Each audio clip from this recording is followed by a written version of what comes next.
Yeah, on the East Coast, they've gotten a rare outbreak of red tide that hasn't happened in several years. So a lot of the organizations, the beach patrols that are on the East Coast, haven't had an opportunity to deal with it the way we have on this coast.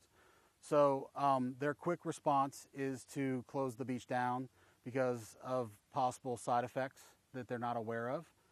Until they were able to reach out and start to get some sort of a base as far as, is it detrimental to people?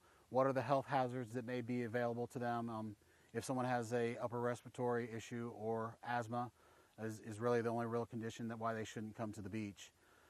Other than eye irritant and a cough once it gets aerated into the air with a small groundswell, there's not much more issue until if you get inside air conditioning and get out of the environment. It generally goes away rather quickly. When you're dealing with a possible health crisis and you're not sure exactly what to do, they err on the side of caution and close down first. So if you ask whose responsibility is it, well, ultimately, the boots on the ground, so the beach patrol that's actually working that area, or the ocean rescue division that's working that area, possibly calls the shots first to make that initial concept or that initial close. Then after that point, it's going to go to your health department, FWC, and then ultimately your emergency management department to ultimately orchestrate the entire event, or natural resources department as well. So the red tide outbreak that's happened this year, it's gotten many facets and many people involved from across our county and across our administration. It used to be to where the beach patrol was the know-all and catch-all of any red tide questions for many years. But this past year, it really bloomed, and we had a really bad outbreak.